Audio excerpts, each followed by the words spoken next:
Assalamualaikum warahmatullahi wabarakatuh. Langkung ti payun hayu urang panjatkeun puji sareng syukur kehadirat Allah Subhanahu wa taala anu parantos masihan kasehatan kanggo urang sadaya.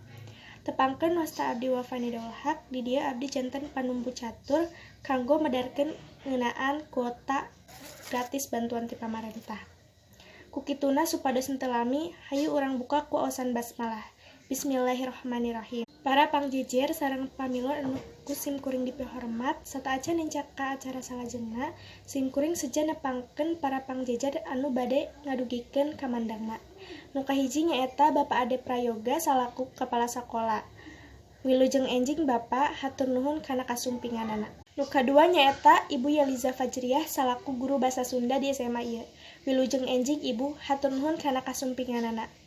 Para hadirin, supados urang leuwih neuleuman jejeran anu bade dibahas, hayu urang legepkeun kamandang ti para pangjejer. Nu kahiji nyaeta Bapak Ade Prayoga. Sumangga ka Bapak Ade Prayoga nu bade ngadugikeun kamandangna.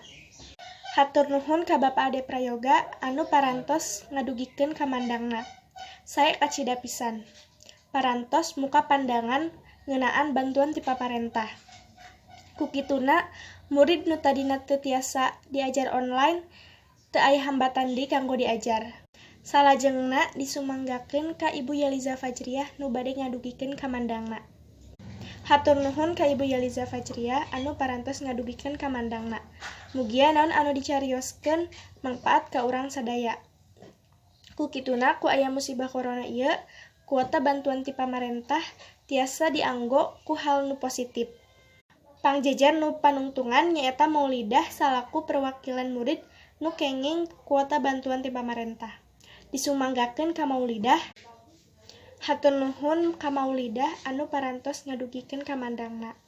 Urang salaku murid jadi leuwih gampang dina diajar online lantaran aya bantuan kuota gratis ti pamarentah.